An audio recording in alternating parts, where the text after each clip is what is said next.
Okay, so this week I'm delighted to be joined by Mr. CONOR BENN.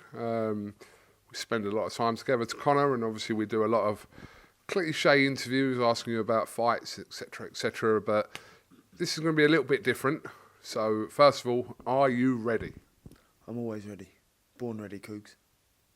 Right, you're not in the ring now, mate. You can just answer it fucking normally. Alright, well, yeah, do you know what? No, it's been an alright day, so, I'm ready for the interview, to be honest. Let me ask you why it's been an alright day for you, first of all. Well, I don't know. It was alright. That's what I'm saying. It was an alright day up until, my good pal calls me Arthur Melt. It was alright up until then. That's a different podcast, by the way. That's like 10 in. Once I've done 10 of these, that's when we talk about why I called you half a melt. Alright, true. Alright, fine then. Well, no, my day's going alright then if we cancel that little blip out. Right, I'm going to ease you in really kind of slowly, etc. But I know that kind of anything I ask you, I know you'll kind of give it the fullest kind of answer that you can possibly give.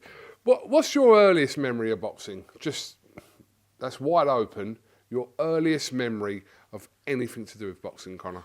My first memory probably be watching my dad's highlight knockouts in school would probably be my first memory. But I didn't really put two and two together. It was, it was just sort of like, I don't know, I guess I never really thought much of it because it was never spoken about. It was never a thing. I thought my dad was just very popular in Spain, and that was that. But my first ever significant moment for me where it was like sick was probably when I went to watch Ricky Hatton in his last fight. I think it was against a Russian. Senchenko? That's it. He lost. Yeah. Just the atmosphere there was so electric. That was my first ever sporting event I actually ever been to. That you've actually taken my second question, because I was going to ask you, like, the first fight. Actually, this could be a different answer, to be honest with you. But the first fight you were ever live at and was actually at, was that fight with Ricky Hatton, or prior in Australia or wherever? Was there anything different? No, that was my first ever boxing match I went to. Yeah, and then that was when it was like, my dad really was put on a pedestal because you got to remember it was a packed arena at the MEN, I believe it was. And then they've got Nigel Benz in the building and the crowd just went mad, and I was just sitting there and I'm like, man, that's my dad. That's mad. But yeah, obviously it's my dad, but I was just like, I couldn't believe it. And I remember Dad trying to quickly rush out. And I was like, Dad, why are you rushing out? Like, this is so cool. And yeah, obviously I leave before the 12th round. I leave before the last bell. Interesting, because when you were there, and I was at that fight actually, and You was there? yeah, I was at that fight. Yeah, of course. Why? Why was that surprising? It's just funny because we probably cross-eyed. I did see a scrawny little kid, to be honest with you, with a few tattoos up his neck that was queuing up for hot dogs, and I thought, God, do you know what? He looks a bit like Nigel Benn. You think you're funny? But it's mad because were you watching that fight and you're kind of thinking your thought process around your dad, but did you ever think to yourself, sitting there at the MEN or the Manchester Arena or whatever, that, oh, do you know what? At some point or one day, I want to be here. Nah, man. Do you know what? It's really funny because I think so much has happened in my life in such a short period that I forget everything from back then. For example, I put a tweet out in 2012 on a Twitter account that obviously I had back then, but I'd searched my bar up to see what accounts were made, and it was an account I made like back then. It said next world champion. I wasn't even boxing then. I wasn't even a fighter. There must have been something in your brain that triggered, whether it was just a bit of banter or whatever, there must have been something that triggered you to even write that as banter, if it was banter. Don't even know why I wrote it. It was my only post. It was my only tweet ever on that account. So it's like, and then I think to myself, did I want to be a world champion boxer then? Is that always what I wanted to be? Then I'm like, no, it wasn't, because I don't know. It's a weird one because when I saw that, I was like, have I always wanted to be a professional boxer?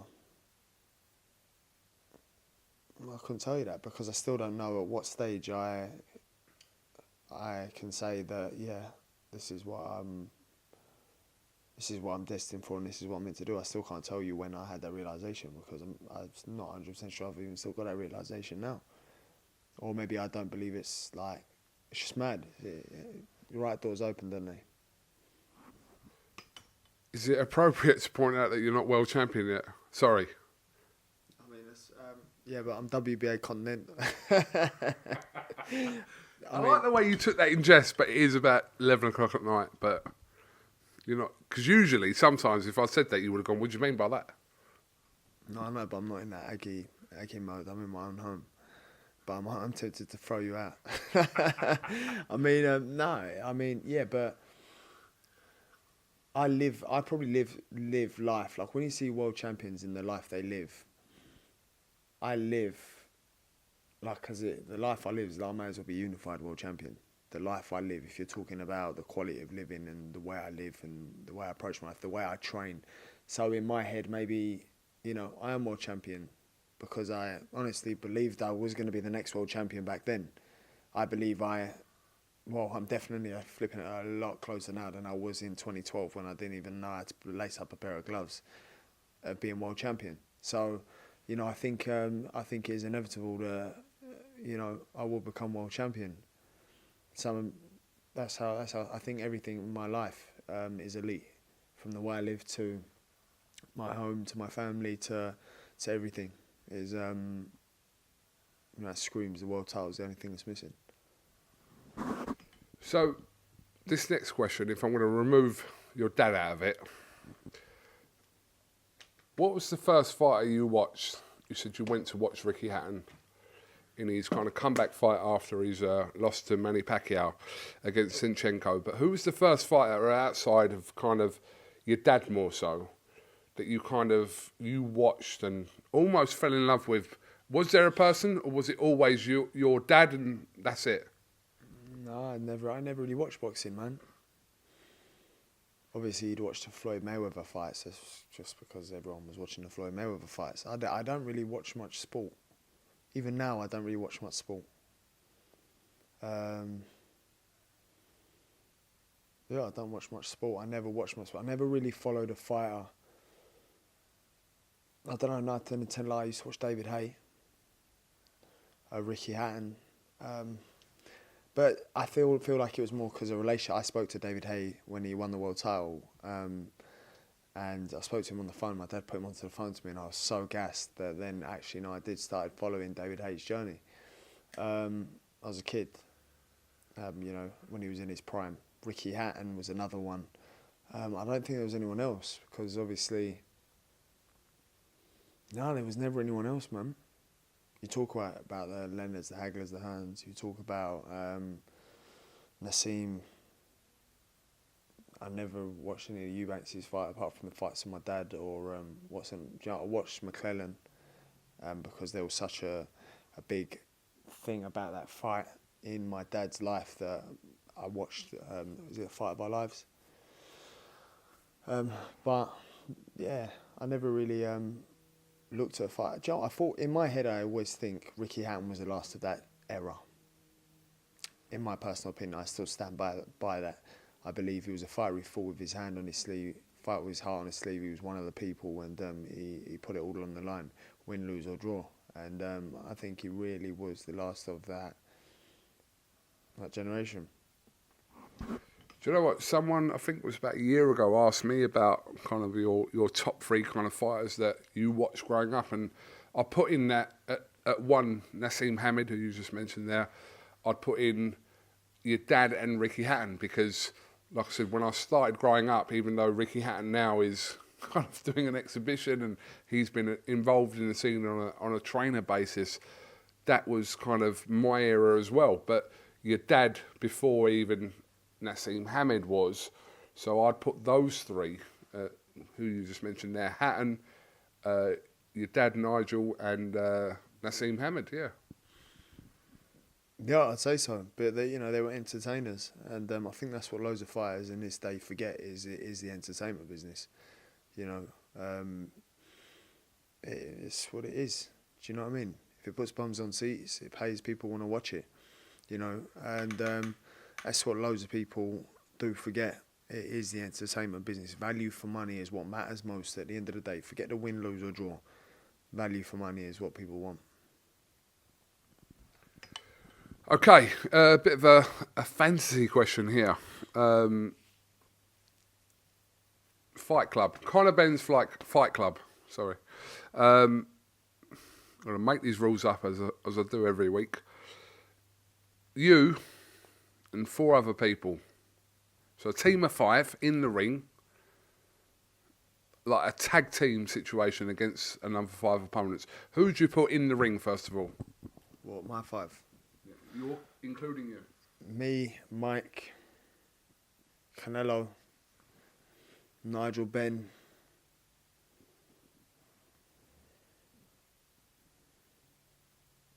Edwin Valera.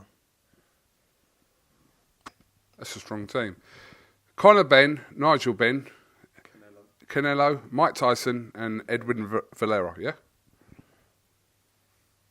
Yeah, who's going to beat them? Yeah, savage. That's proper savage shit, innit? Do you know what I mean? Like, mate.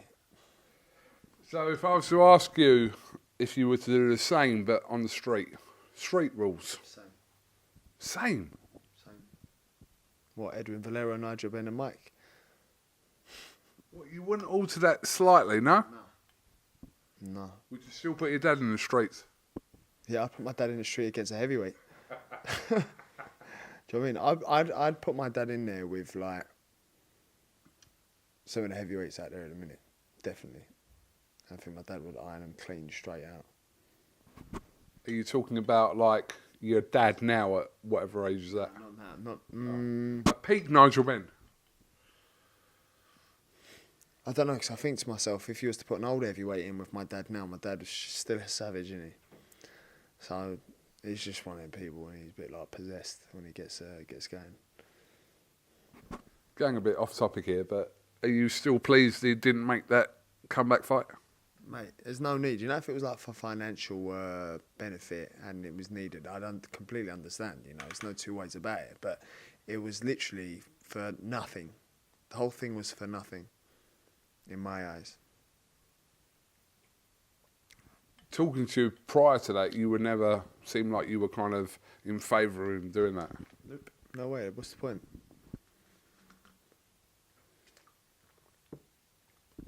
So, okay. Right, moving on from there. What, difficult one for you. Don't know if it's difficult or not. If you hadn't kind of gone into the boxing business as such, even with kind of your dad being who he is and was, etc., what do you think you'd be doing now? Probably painting and decorating. Why'd you just do that? What, you just gave me a look? Oh, I gave you a look because you're talking bollocks. What would you be doing now? You'd be a painter now. Over the last 6 years, you'd be a painter. Mate, you're sitting there asking me a question while I'm in my mansion. It's like a bit like so hypothetical. Like it's like if you asked me this like 4 years ago, 5 years ago, I could have given you like a more of a legit answer. But I mean, I enjoy painting. I painted part of downstairs. This all had one coat. Needs a second coat, but I painted it all. Done all the skirting, cutting in, the cobing. Done all the painted some of the doors. Painted that outside hall. I actually enjoy painting. Like I actually find it very therapeutic, personally. Okay, I'm not knocking the painting trade or your skills. I can see your... No, second coat. Hold on. That's been filled in, mate. What? That's been filled in. Don't you start... I wouldn't hire you. Mate. Wait. I know what you're doing. I won't be able to handle the criticism. What would you be doing? Seriously? No, seriously. Do you know what? I enjoyed painting and decorating a lot. Like a lot. It was quite simple. But then again, I'm thinking now, like painting and decorating still sounds appealing to me, but that's because I had the luxuries of doing it in my own home and taking my time, etc. But I think if I was being serious and having my ambitious hat on, I'd probably set up a Ben Academy, and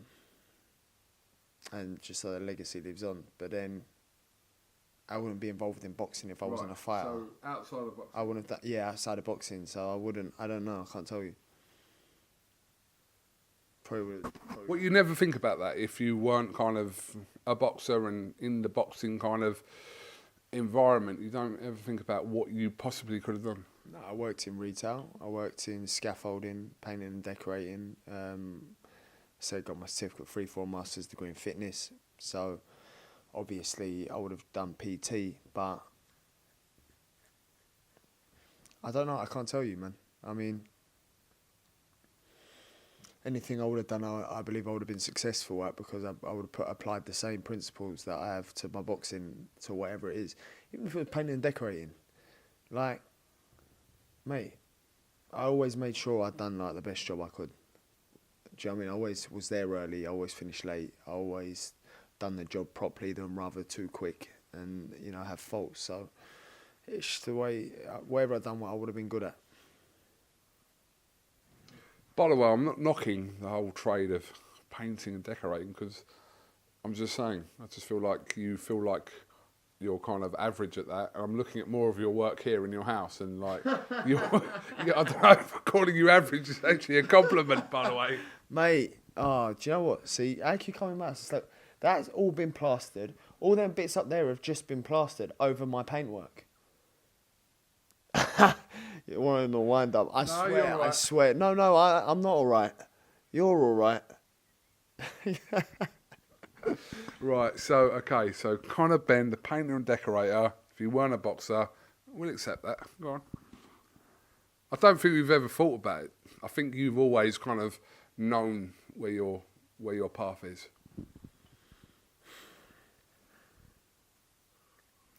Do you know what? I'd actually like to sit down with like a therapist and actually sit back and think what's actually happened in like my life.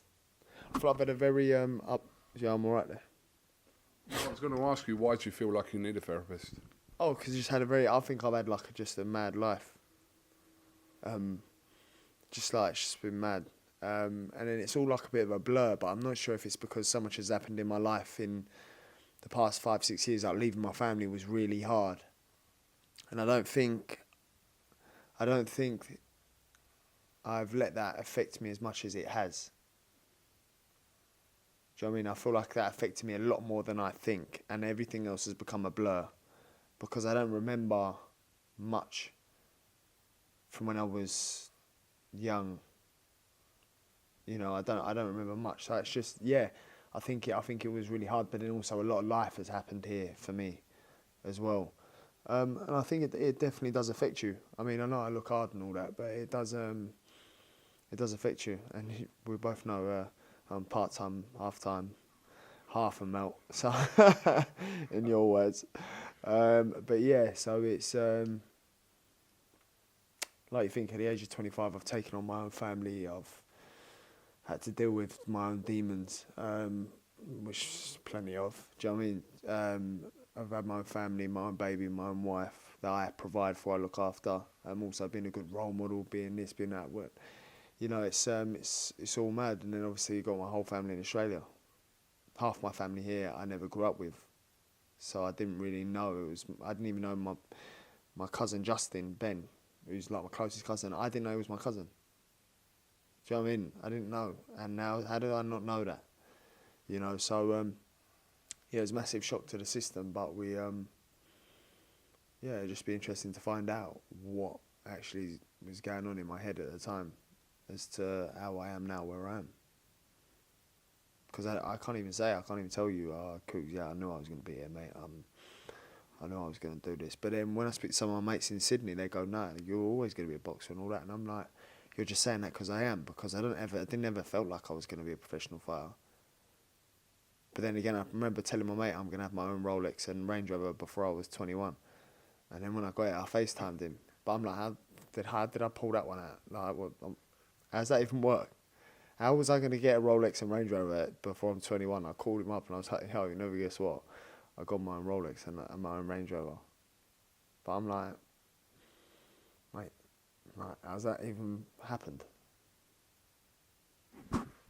I had a Casio and a Lexus before I was 21.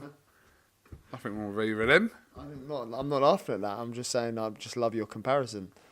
It was Casio Data Bank, if anyone knows what that is. And what? Yeah, what you got on your wrist now, though, mate? Drip in Palm Angels drip Gucci sliders that you just walked on my carpet with, and you got what? What's that? How much is that watch? Why are you getting aggy at midnight? Like, why? Why? Don't actually. I want you to carry on, Tom. You're not getting aggy. You're good.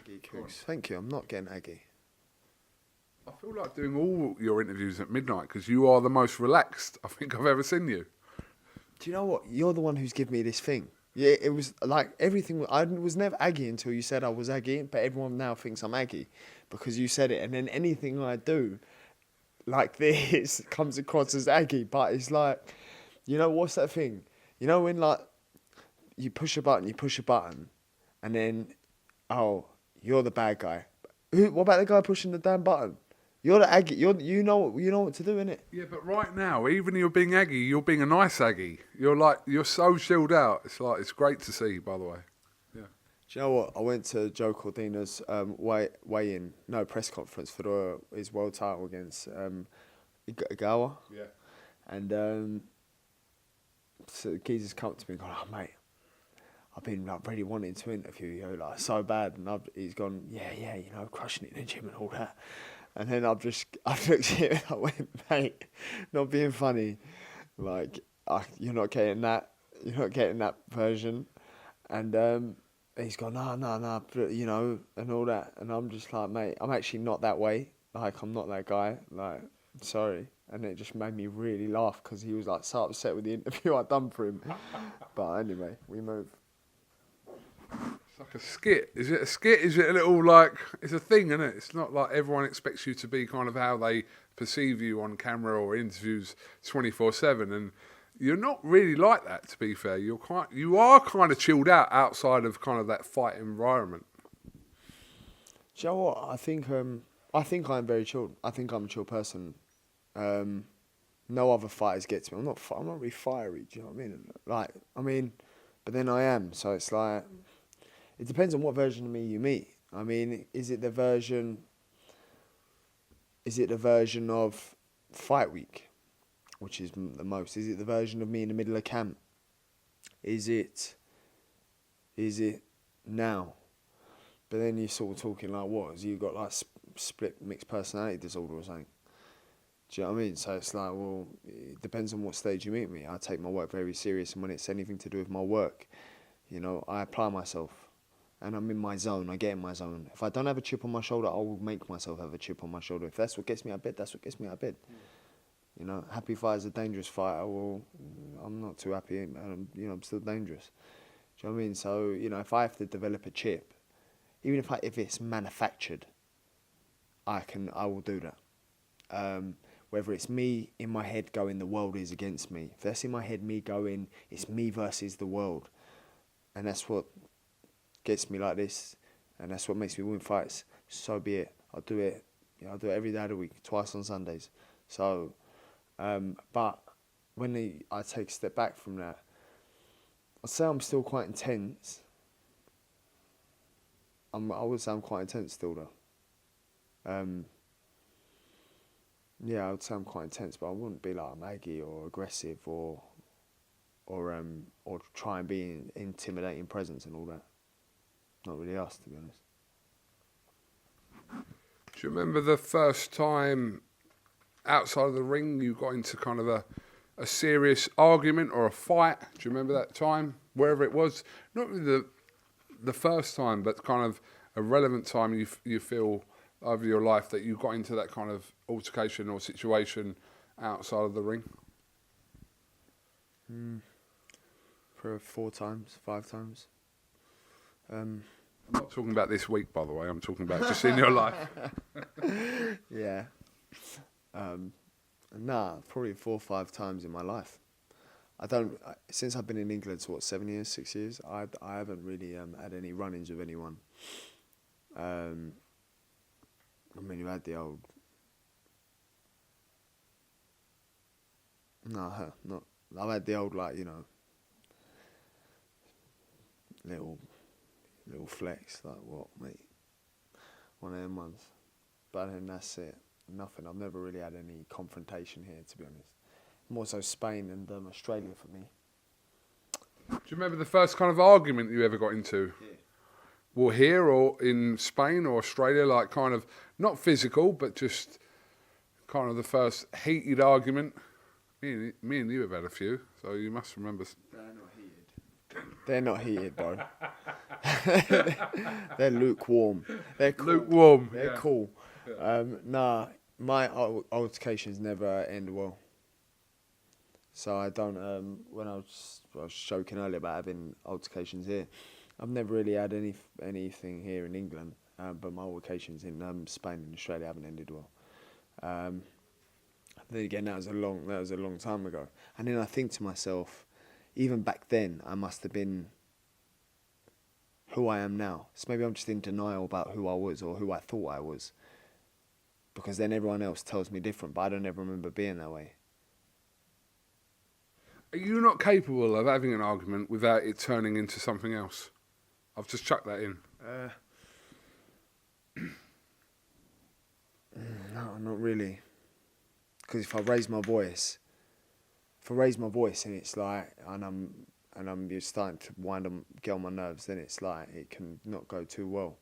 But I don't really like, even like when Florian, he confronted me at the thing, I was like nothing. I was like, well, okay, it's gone, mate. Like, jog on. That was like one of them ones. I've never really had one where someone's really like, I will deck you if you carry on. I don't really get like that. I don't think. Because I feel like that's just the game. So he's another fighter.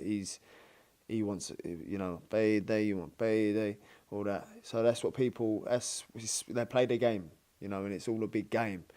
But it's on road never here. Now, it always ended physical with me in Australia and Spain, but I just don't let it get to that anymore. I'm not that guy anymore. Do you know what I mean? I wouldn't in a million years ever. What's the point? I have no ego like that. Do you know what I'm saying? Like, I genuinely have no ego like that. Wife and baby, completely different. See if someone like, we was out, and this is why me and Vic don't go out, but see if someone grabbed up my wife or something, completely different ball game. You know, you're talking, you know, different ball game. But we don't go out like that. And we don't put ourselves in that situation. But I would say like I'm not really all bravado and all that guy, because like I know what I am in it, and they know what I am.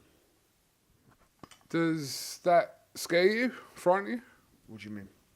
What you think in your head that you said, and I understand that as well, like you remove yourself from situations because you can kind of foresee what will happen. Yeah. Like if you was going out with your wife 5 nights a week, not that I'm saying you go out of her, but I'm saying like kind of in that kind of night situation, etc. But you remove yourself from certain situations because you know in your head what a reality could become. Yeah, it can end very quickly for me.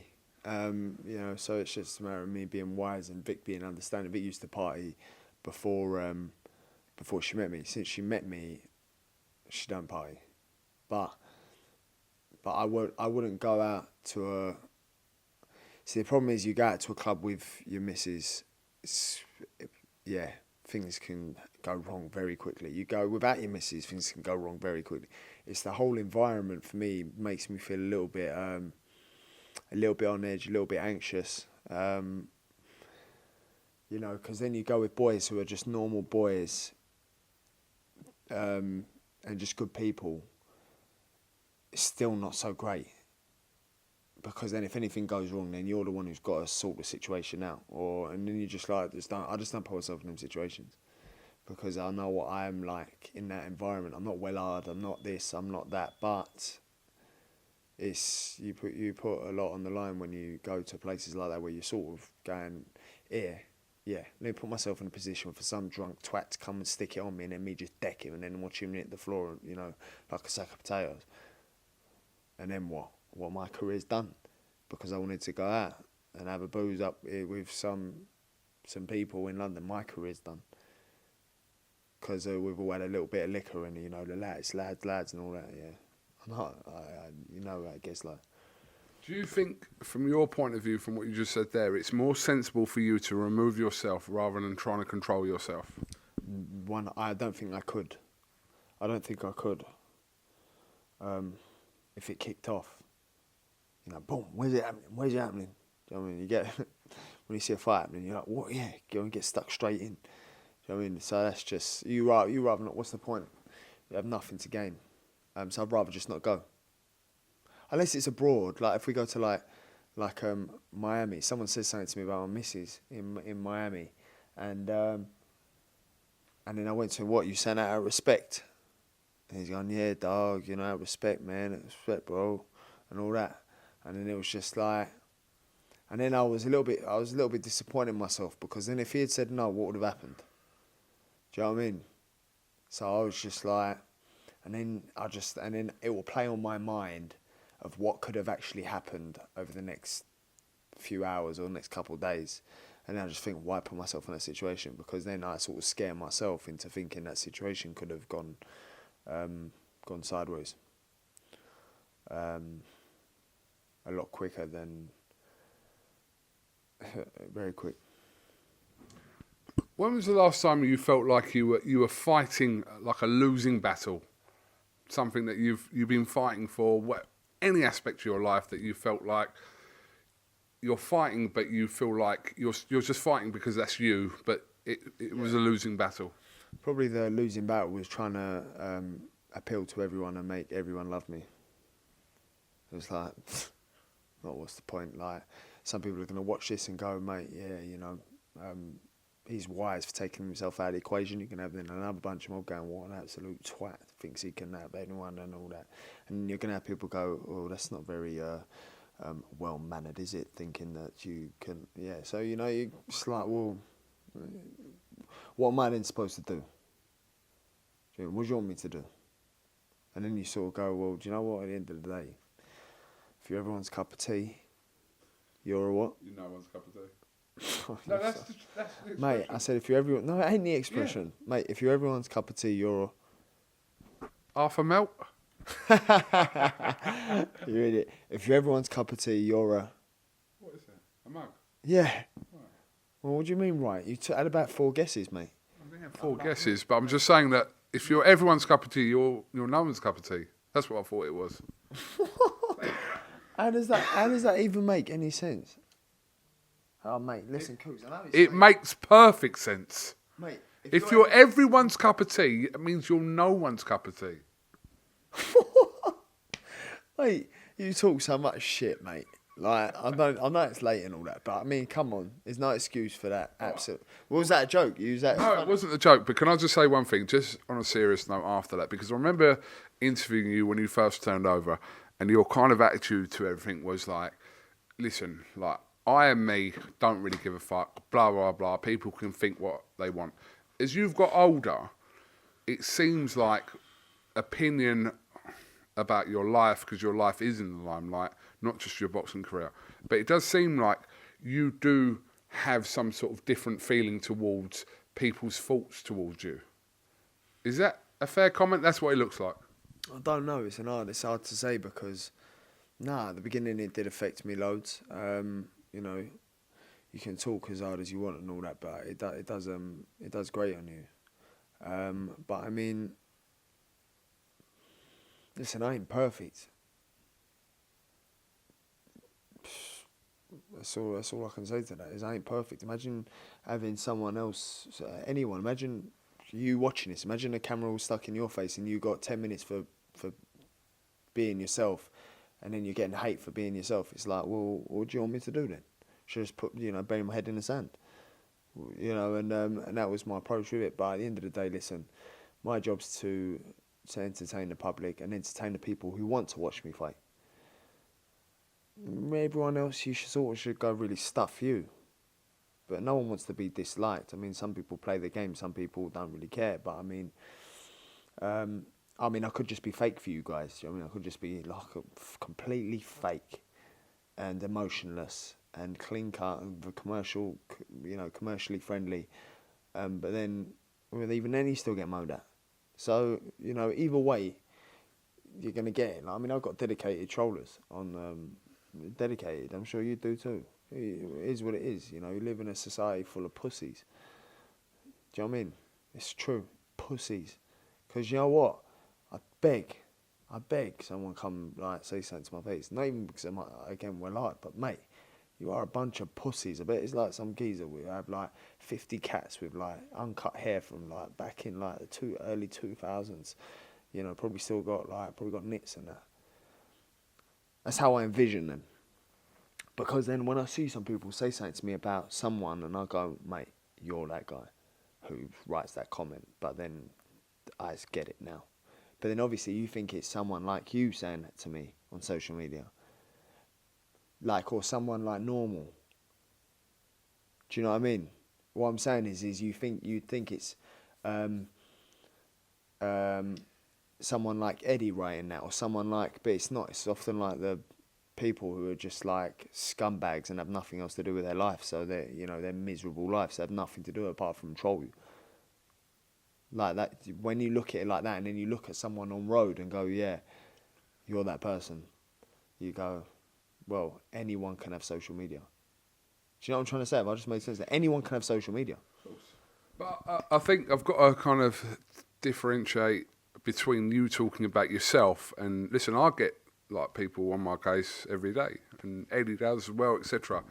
But Eddie talks bollocks for a living.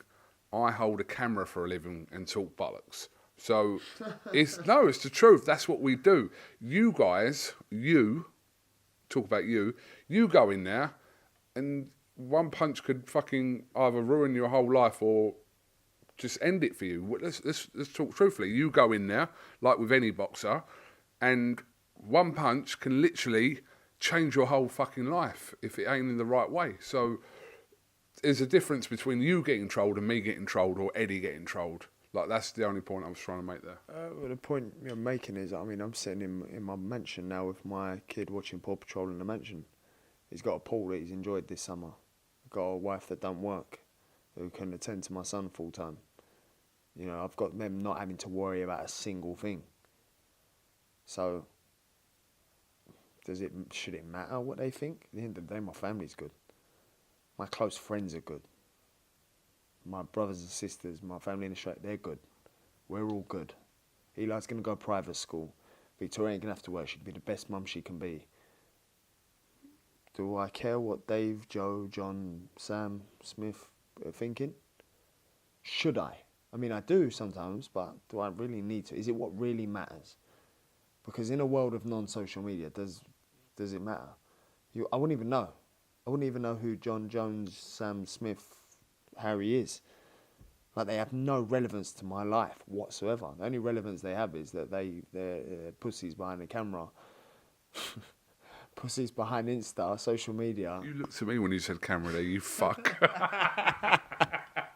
I did. I looked you dead in the eye as well. You did I troll you all the fucking time on the internet or in interviews. Go on, carry on. Sorry. Yeah, but they. Sorry, I did look you dead in the eye as well, didn't I? They have no relevance to my life, really. I couldn't think of nothing worse than sit down on a Sunday afternoon while I'm with my family and comment rubbish and someone be like, yeah, mate, you're a knobhead. You think you're well-hard. What's the worst thing you've read off social media? The worst thing anyone has either DM'd you or tweeted you from what... I know you don't you're not on social media 24/7, but what's the worst thing anyone's ever said to you? Probably something about my son. Yeah. Fucking hell. No, I know, yeah. No, I know. I think it was something like... basically, the message was saying it's a shame he's half black. Yeah, I know. Mad, isn't it? It's mental, isn't it? When you sit down and think about it and you just go, fucking hell. This world's fucked. And then at that stage, I just go, fuck everyone. And then I look at my son, and then I'm just like, mate, fuck everyone, because do you know what? My son's probably going to get the same abuse I get for me working hard for him. And then you just sort of go, stuff all you lot then. But then you develop that thick skin that you don't want. You don't want that. You don't want to be that way. It's not a nice way to be. And I don't want to be that way for people who really do support me, because there's loads of them. But then it's like, so I'm going to suffer because there's good people out there. And I'm going to go, yeah, but there's good people out there. So I'm just going to still let everything else affect me so I can be nice to the good people. And then you sort of go, well, no, I've got to be selfish, because have I got to tolerate this shit? For what? For what? Do you know what I mean? When you're reading things about my son, and then it's just like, mate, I will drive around your house right now. And then you sort of go down that route, and then it's like, mate, what's the point? How bad's his life got to be? Or she? Do you know what I mean? Do you know what? I weren't ever going to talk about this ever, but I just want to mention something while me and you are talking, and I can only really say this with you. When my daughter was born, on the day she was born, which was the 15th of February 2021, do you know someone DM'd me when I put a post out on my fucking Instagram, and they put, their words were, with a question mark at the end of it, oh, so she didn't die. That was on the day she was born, when I was going through messages, like everything, when I'd gone home, etc., and she was still in the hospital because she didn't come home until the next day. Someone put, oh, so she didn't die, with a question mark, to my Instagram in the request folder. It was in there. Someone wrote that. Exactly. It's messed up, isn't it? Why? For what? For what? You know what? Like, for fucking what? What? For what? For That's what I mean. Like what? Like what? But then it's like, social media is just about for pussies, really. Do you know what I mean? Like, it really is for a bunch of pussies. It's for the fake. It's for the bunch of pussies. It's for like, that's what it is. Do you know what I mean? You have people who live for the gram. You watch them and you're just like, mate, you are so sad. Like, you live for the gram, literally. Like, chill out, bro. For those who are on that level of, oh yeah, let me just pretend. Social media is fucked, man. It's not good for anyone. Because if people still wanted to watch me fight, they know where to buy tickets. They know to tune into The Zone. They know to tune into Matchroom website. But then when you start talking social media, you have people who are toxic on there. You have people who are, you know, living this lavish life that people want to be like, or people may think I have a perfect life, I have a beautiful family, beautiful wife. I'm probably still battling the same demons they do. Do you know what I mean? But I live a perfect life, so it makes people envious and jealous. But then it also then creates toxic vibes. And then you have people, haters and trollers. Then you have people who are suicidal because of social media. So it's like, mate, what is social media become? What is social media all about? Do you know what I mean? It was for me. It's obviously is for my supporters. I interact with my supporters. It's the only way you can interact. But I feel like the bad's now starting to really outweigh the good. When I'm getting people DM me, messaging me, shame my son's half black. So it's like, well, I would delete my social media account then and then. My son will not have social media. But then in this day and age, that looks like a controlling dad. But then so what? So my son can suffer abuse that he will 100,000,000% get. And you try and protect him from that. And then, but it's all just mad, man. It's all just messed up in it. You just got to do what's best for you and your family. You know, and then I thought it would be nice to share my life with my supporters, like having a wife and my baby and my home, but then you just get that. So then you sort of go, well, I wish I didn't now. But then you just go, you develop thick skin, and then developing thick skin means people may go to me, yeah, you're a cunt, mate. Look, he's fucking. You see the way he carries on and all that. That's because of you lot. I wasn't always like this. Do you know what I mean? And it's a sad way to be. It's sad that I've allowed people to make me the way I am now. Really sad.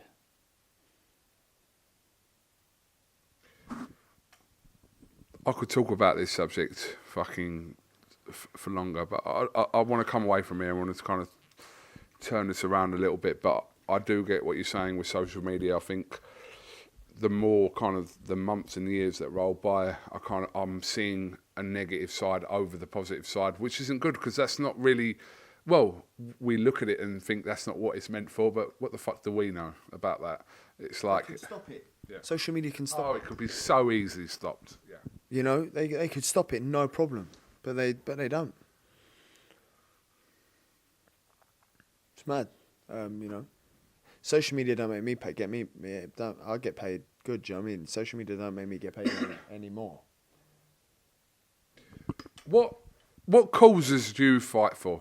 What's strong for you? What are you kind of outside of like your boxing, your family life, etc., kind of what do you feel strongly about that goes on in the world that you feel strongly about where you would have kind of an opinion about to voice it out?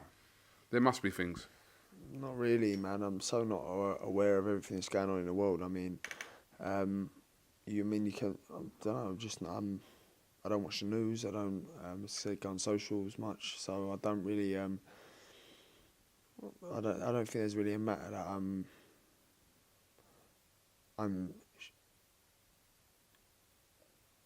I strongly feel for.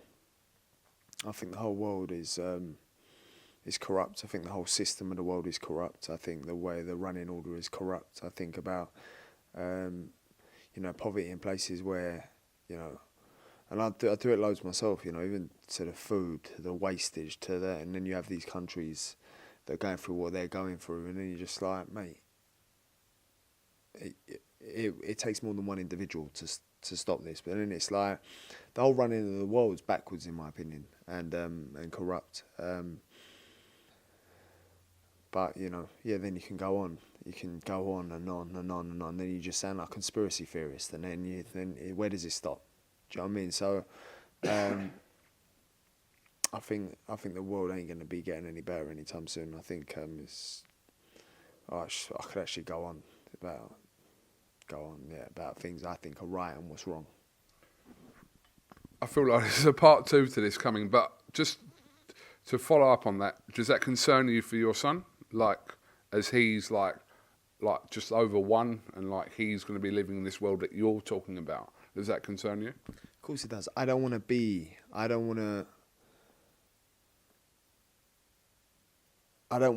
in the generation I think's coming. The laws, the way the world is, from a moral perspective to social media, it's all just getting too much. Why can't kids just be kids? Do you know what I mean? Why can't kids just be kids, man? And then it's like, just let kids be kids. Do you know what I mean? And that's all I can sound that. And that's probably, for me, is probably the most worrying is kids are growing up too quick. Partly blame social media, partly blame social influencers. But really all these influencers ain't influencing any good. But then the good, it really isn't influenceable anymore, is it really? So, it's all worrying, of course. But I'm going to do the best I can, and the best I can is just going to have to be good enough. For example, I had a very firm upbringing. Well, my whole family did.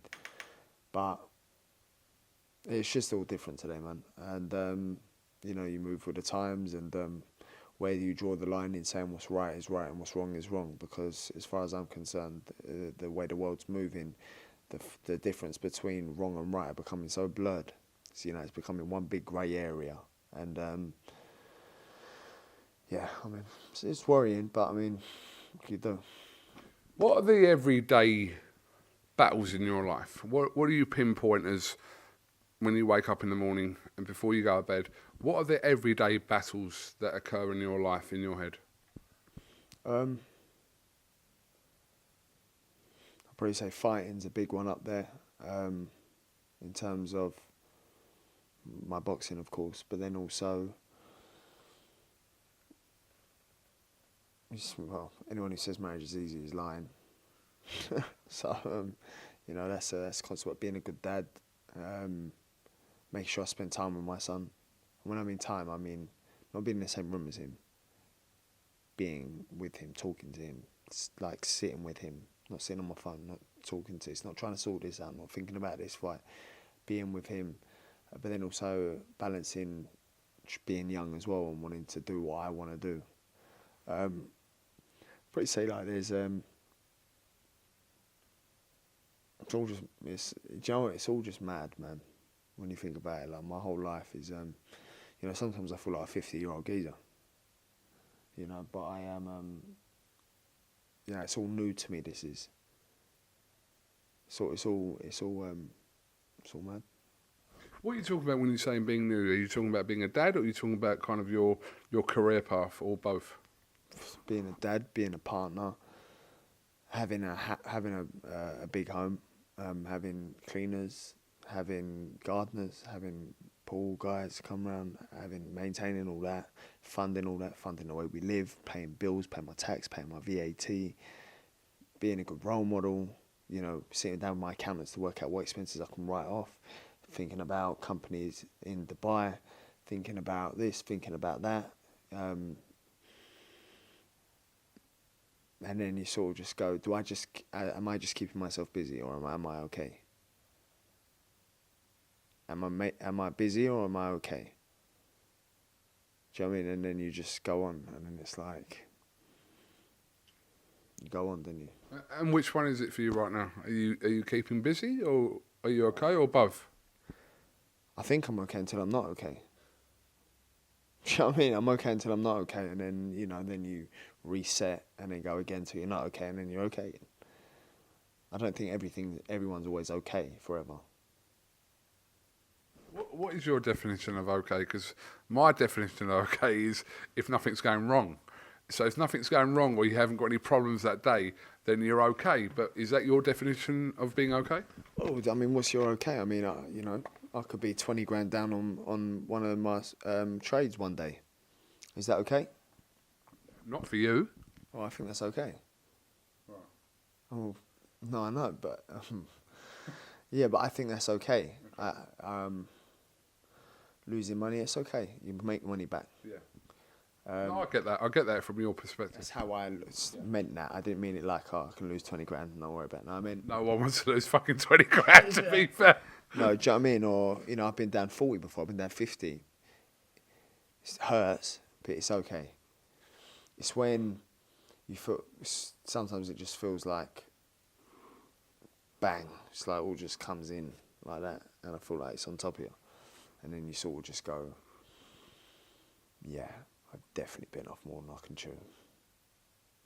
I've gone from being a 19-year-old kid, walked out to the O2, no stress in the world, no worries, to then now being here. It's like, bing, you know, like someone just like skips and puts you there.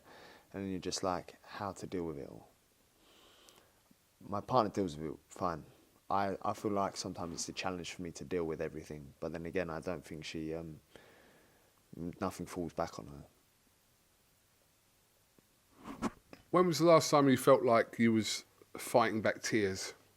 I know you're very emotional as a person. You don't let it show to the outside public, but I know you are. When's the last time you felt like you were fighting back tears? I haven't cried for a very long time. I haven't cried for a very long time. So I'm going to ask you, which was the last time then? Call Victoria. I feel like she knows the answer to this one. Are you texting your partner right now to ask her when you last cried? No, I'm going to call her. Okay. Tell her what we're doing. Oh, should I put her on speaker or not? She might say something well embarrassing. Like baby's last night, we were watching that kids film. Hello? Babe, you're on speaker, so don't say anything inappropriate. Okay. When was the last time I cried? Oh, it's actually been a while.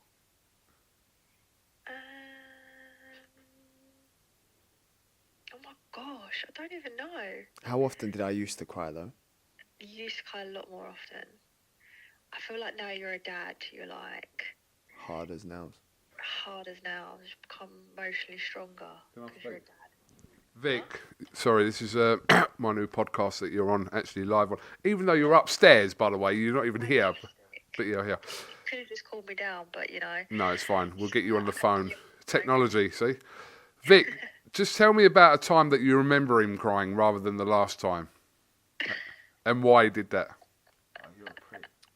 I What? feel like I can't. I'm not sure I can disclose this. Connor, permission?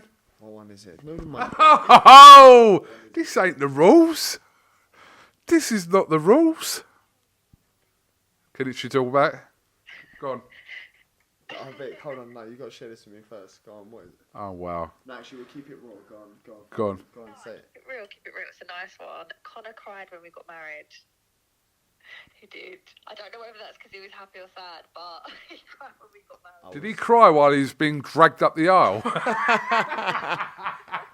No, what part of him being married? What? No, I cried because it was the part where it come to signing. Oh, stop it. No, you was crying. You was emotional. You was emotional. Yeah, that's fair. Fine. Yeah, I know, because I just couldn't believe I'd met the love of my life so early on in my life. I felt really blessed. Exactly. She's got to watch the video back, by the way, and see your facial expression. So, Cut that bit out. no, we're not cutting nothing out of this podcast. Absolutely not. No. She's gonna be like, yeah, babe. Why is that part of the interview missing? How comes that part didn't All right, make sure you got David Attenborough ready though. No, it's... We're not far off. We're like 10 minutes off, and we're done. David Attenborough ready though. Okay. No, it's not. All right, well, It make will. sure get it on ready to go. Because I'm gonna come upstairs, brush my teeth, and get in bed. I've got sprints early in the morning. Noted. I go and love you. Bye. Ciao. Bye. Well, I don't think we're going to get much authentic than that, even though she's only upstairs. But so you cried at your wedding. Yeah. How long have you been married? Long enough. So you don't remember a time recently where, even if it was a film. No, it would have been a film.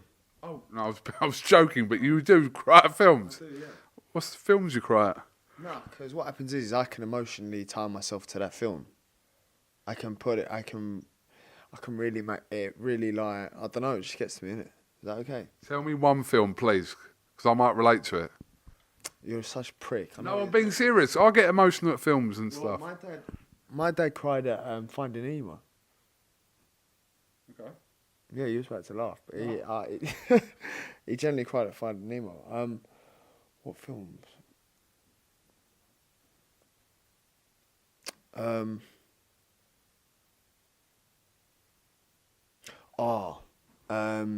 It's a film with Will Smith. Hitch, Legend, Bad Boys, Men in Black. Nah, it's Sorry, I Am Legend. What? the film where he gives up his organs for the woman who he starts to see and she's blind, and he kills himself with box jellyfish. I've not seen that film, but I know which one you're talking about. But I ain't going to watch it now because you just told me the fucking ending of it. But I'm not going to watch it now. But what's it called? I can't remember. Eye for an Eye or something. You just made that title up, didn't you? It's very fitting. Leave it in the comments. Well, you were emotional over that. You get emotional over kind of stuff that you watch. You put yourself in kind Kids of films as well. yeah. Kids films, certain kids films as well, when they're like relatable. Please tell me you don't cry over Coco Melon. I haven't watched that one. Coco Melon. What your Eli doesn't watch Coco Melon. I don't know. He watches Paw Patrol. Okay, that's interesting. A fucking Coco Melon's doing my brain in. Some people will relate, but so in general, you don't really kind of let yourself kind of get into them emotional states like that. Not anymore, no, because I think it's I handle it pretty well, but there was a time where I didn't handle it well. I didn't handle it very well. What do you expect? I was 19-year-old, left my family, come here, and I'm CONOR BENN. So it was it was hard.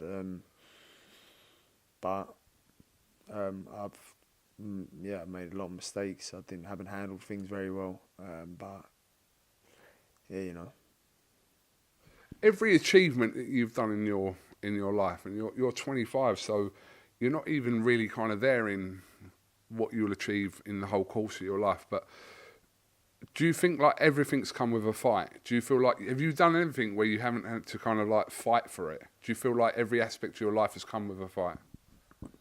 Yeah, because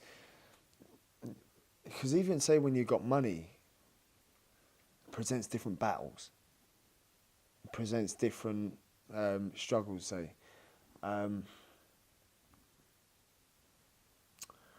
It's just madness because I dreamed of being where I am now, but then it's funny because then now ain't all that.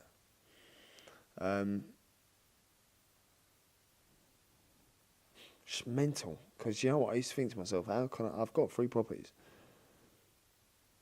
Do you know what I mean? And you just think to yourself, like, my other house I've just kept, I've had to pay the mortgage on that, no tenant, no nothing, because I didn't know if I was going to sell it or keep it, and then I'm still living in this house.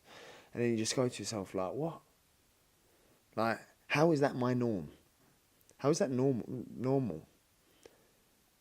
You know, but then I remember it's clear as day that I dreamed of having the life I had now.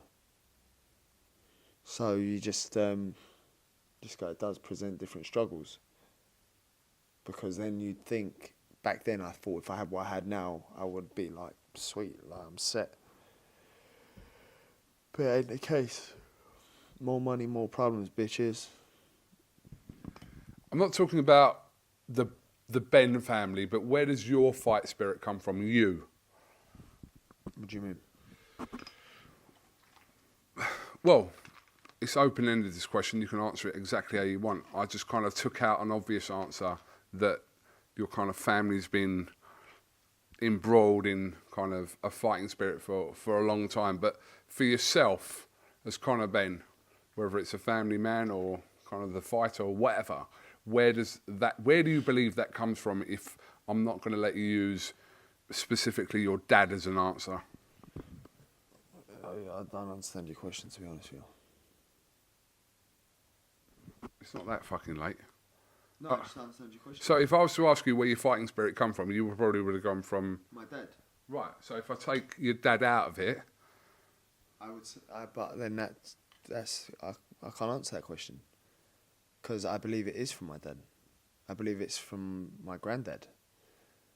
So you're basically asking me everything that I'm made up of, my DNA. What would I be? I don't know. But I'm saying to you, you're still your own person, aren't you?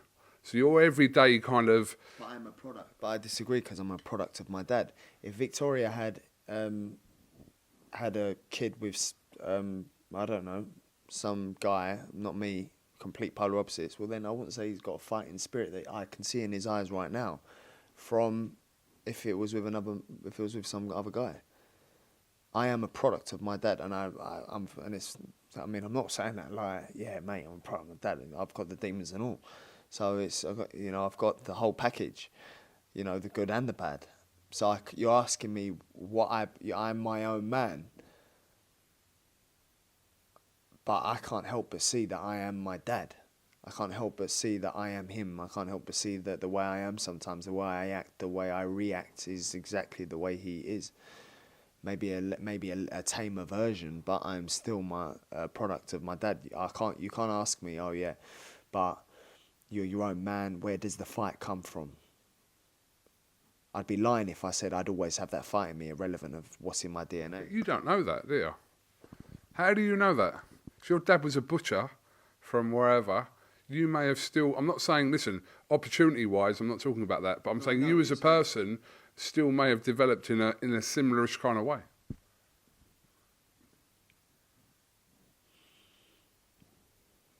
That's so up with the fairies. What you're thinking is so like Doolally. I don't know what that means. Doolally? No, I'm saying to you, listen, it's the obvious thing for you to say, and I get that. Reverse the question then. Well, ask myself the question. Well, I'm asking you the question. Go on, you ask me the question then. So, where does your camera skills come from? Well, my dad was a YouTuber back in Sri Lanka. You can't ask me that, but I do think everyone's got a kind of a bit of fight in them.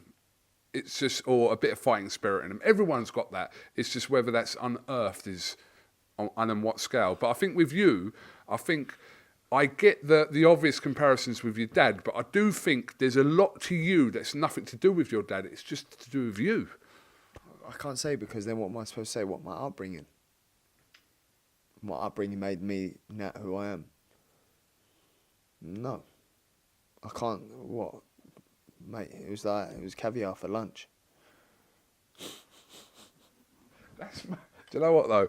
Coming away from that makes you even more of a fucking dangerous fuck, really, because you don't. I've spoke to you. I know you ain't got to be doing this, but you want to be doing this because it's in you. So that makes you more dangerous. Answers your question. Right. It's in me. Why do you think it's in me? It's in you because it's in you. But what I'm saying to you is the obvious thing is to say because it's like your granddad, your dad, you. It's like maybe Eli at some point. You don't know. You didn't like that. I know you didn't like that. But I'm saying to you, there is an aspect of you and kind of your spirit and your kind of that fight in you just to do with you. Like, it could be separate. It could be. Could be separate for kind of, or part of it could be separate. I know what I'm talking about in my head. You might not because it's getting late as well. No, I know what you're trying to say, but I still can't see me being any other way. I don't know. This is exactly why I need a therapist. To answer that question smoothly for you. Okay. That's still in the part 2. Right, listen, I know it's getting late, so I do want to kind of finish off. Just a couple more things in my head I just want to get to grips with.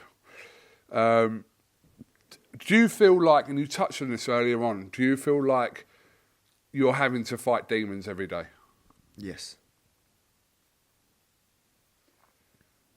Do you want to slightly expand on it? I don't know what you want to expand on. I want to know what your demons are, first of all. What are your demons? This ain't a fucking podcast. It actually is my podcast. Yeah, so it's my podcast, but you're not asking me. What did I just do then?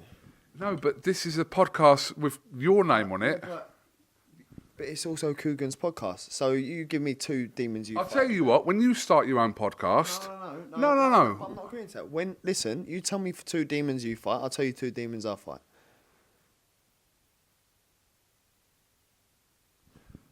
Do you know what? If you don't want to answer it, don't answer it. But I'm not talking about my demons on this podcast, even though it's mine. Subscribe and like, by the way. I'm not talking about now because I'm not ready to talk about them because I'm literally not. I'm not in that kind of headspace to talk about stuff to do with me right now because I'm sitting here at your beautiful home, which you've had me at for quite a few hours. Or you've been here. You don't have to answer me what your demons are, but I think Go on. Did you not get the point? I don't need you telling me to answer if I don't want to. I basically just asked you to throw the ball back in your court and you're saying you're not going to answer. Well, then it's like, well, then why do you expect me to answer then? Because I'm asking you the questions. This is like But part I of the... just asked you the question.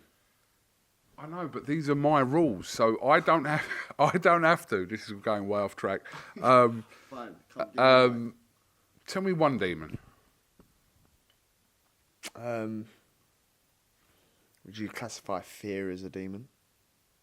Fear is definitely a demon. Then I'd say fear. Yeah. Is that what scares you? We spoke about this off camera earlier on. I don't want to obviously talk about stuff that we were speaking about, but fear does seem to be something that creeps into you, that kind of, but also at the same time kind of possibly could drive you as well. I don't know, because fear is just a product of what you think. It's not true. And I think when you come to terms that your body can't tell the difference between what you're fearing and the feelings your body feels off that fear, it may as well happen. It's so not good for you. And once you realise you imagine something, it may as well be happening because your body's still feeling the same way as if it is happening. And the mind is so powerful. I think once you learn to actually think about something and not let fear cloud that vision or cloud that thought, then you'll be all right. But I think I like to speak to a lot of people. Well, not speak to a lot of people. I like to go go to church, speak to people at church. I've spoken to my my life coach, so it's definitely been something that that you have to work on. But yeah, fear, man. Fear is mad. It's an illusion. It's rubbish. It ain't real. Everything I feared when I first turned pro ain't even happened. It's 6 years deep. But yeah, it can cripple you. Yeah, it can. But yet, though, it's never as bad as it is anyway. It's in your head. It's like you give it arms and legs. It comes a big monster in your mind. You know, you just need to learn to block the thought off. You fight for your family, Nigel, Victoria, Eli, everyone. You fight for everyone, and you fight for kind of even the people that support you and kind of your fans, etc. But who fights for you? Who's in your corner? Who's in CONOR Benn's corner? Who's the people that are always there? Whether you get beat in a fight or whether you've got a down day, who's there 24/7 in CONOR Benn's corner? And I don't mean the corner is in the ring. I mean the corner is in your life. The corner of your life. Joe, it's mad because you say that, but then it's like you do so much for so many people. You always wonder if it's actually genuine. Which is mad, I know, and deep again. You do so much for people, you wonder if it's genuine. And then you think, am I just being young and naive? Am I just being a 25-year-old? Am I being this, or am I being wise, or am I just being, paranoid? And then you open up a tin of worms, and it's just a mess. So you just, I got me in it. And everyone owes it to themselves to have themselves. Always. I think when you start depending on people, and expecting from people, it's not. I wouldn't expect or rely on anyone for anything. You always should rely on yourself, and take control yourself. I feel like your answer to these questions cater to boxing as opposed to anything else. I do. I'm talking life, yeah. So your attitude in life is in whether it's your career or whether it's life away from the ring. Yeah. It's like just rely on yourself and then just let everything else fall in place if it does. Yeah, most definitely.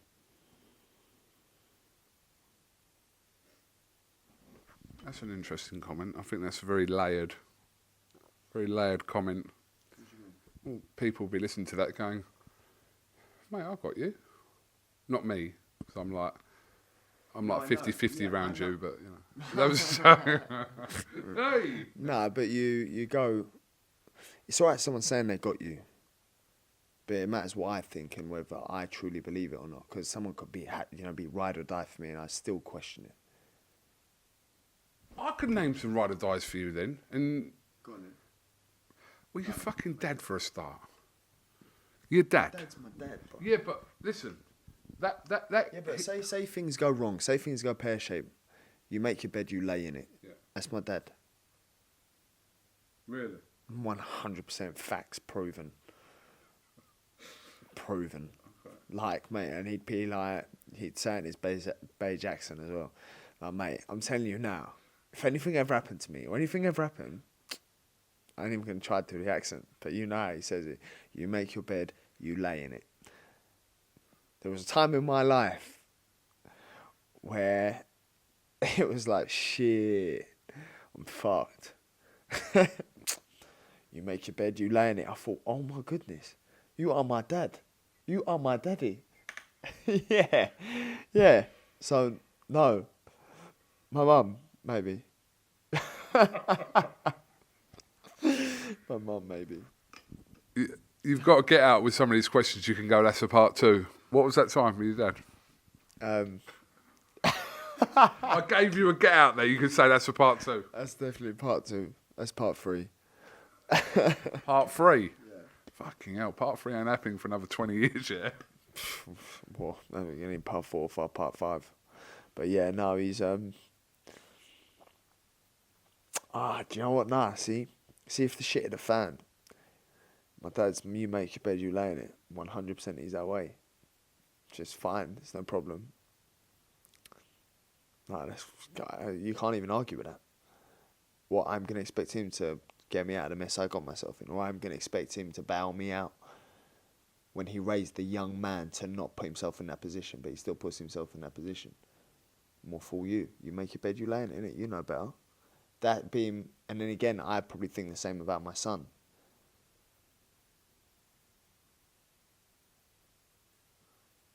No, I know, yeah. There is a question I want to ask you, which I'm not going to ask you, actually. I've decided not to ask you. All right, then. Talk about your dad there.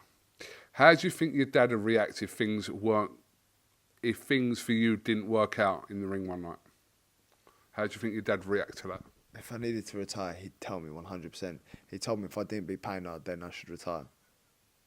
And he said it like with a cold chest as well. It was like so ice cold. I was just like, wow, just a motivational talk I needed before my fight, Dad. Thank you. Cheers. Now I remember, clear as day, I was like, oh my goodness, it's like a big moment for me. And he's just like, yeah, you know, if you can't beat him, son, then yeah, you should retire. What, he said that to you before the fight? Yes, just before the fight at the O2. Yes, in the elevator, going up in the Intercontinental, yeah. Looked me dead in the eye as well. I was like, sweet, mate. Fuck me, Nigel's cold. I know. That's what I'm trying to tell you. Your first person, yeah, you ride or die, yeah, your dad. And I'm like, nah, bro. What do you mean? You know, if like we were like, nah, man. See, my dad, yeah, he's so funny because I love him for it as well. You know, like, oh, man. He's just so, my dad's just my dad, isn't he? And I love him so much for it because he's just got so much front and balls and ice cold that it's just so admirable. Because I'm so not like, I'm so not like that. He's just so like, you know, straight to the point. Yeah. Okay, look, I know obviously your family's waiting for you to watch David Attenborough, I think it is. Final one. 10 past 11 now. Is it really? Final one before we end. You can answer this exactly. What I don't want you to go is, what does that mean? So you can answer this exactly how you want to answer this. Once you stop going on IFL's YouTube page. I don't know what you're looking at that for. What? What are you talking about?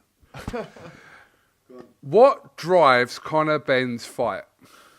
That fight within you, what drives that? What is, you can answer exactly how you take it. What drives that fight? The fire in the belly. I don't know why you put an accent, even though I know you can bust a bit of like whatever. But what drives it?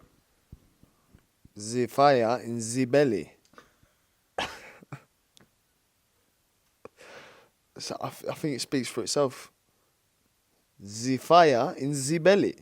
I don't know why you're still doing that. Because you're putting an accent on and trying to do it in like a, I don't know, like a whatever twang, then it sounds like you're not kind of being like, yeah, serious. I feel like it just emphasised it a bit more, gave it that little bit of spice. Do I have to say it again? No, you need to elaborate on it. Mate, it does what it says on the tin. The fire in the belly, the fire in the pit of your stomach. The will to win. Courageous. I feel like you're giving me quotes off a fucking book now at like 10 past 11. I don't want to crush it in your own house, but Mate, do you know what? You see, you've been a bit funny with this, you know, because I said to you said to me, answer it how you want. The fire in the belly. And then you're giving me a stick for answering it the way I want. Right. Can I just say you should have answered that? Right. Did you want me to? No, if you'd gone, well, Coog, listen, mate, you know, like, I did like 15 rounds today. So, hold on. So, all I'll say is, it's the fire in the fucking Ben belly. Come on, son! If you'd said that, I'd have gone, right, let's end it there. Because you went, fire in the belly? I can't take it fucking serious. Mate, next time tell me what you want. We can pre-write it. I don't want nothing. This has all come from you today, by the way. Yeah, but Yeah. it's not about what you want because this is my show. Oh, right. So my podcast is now your show, yeah? Yeah, mate. Yes. Conor Ben, thank you very much for your time. And people kind of won't know when we did this, but I suppose I don't want to make any references to stuff that's happening or has happened or not happening. So this is just how it is, and I appreciate your time in your home.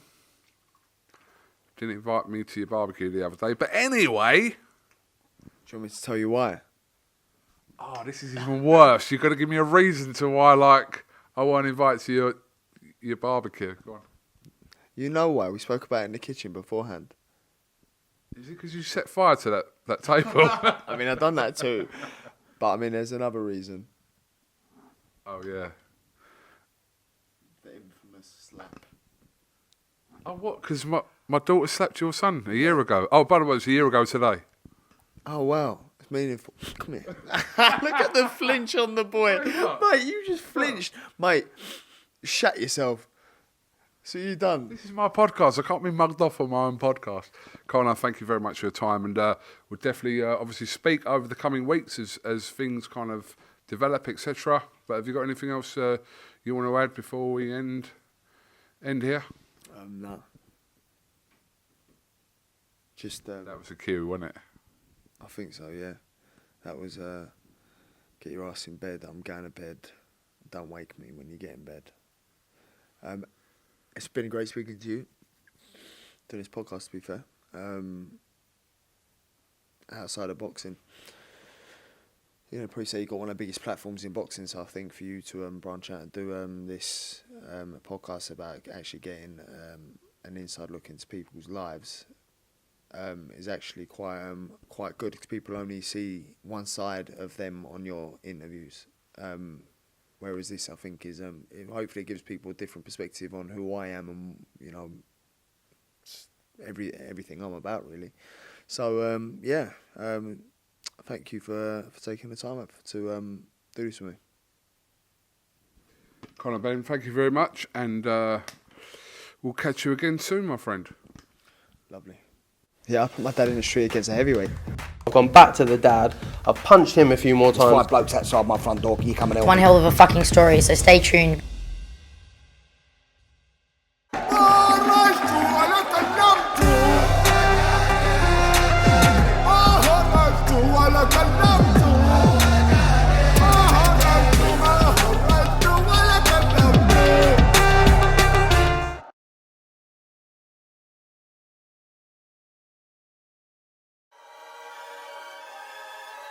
Welcome, Team Everlast, to the Team Everlast Fitness app.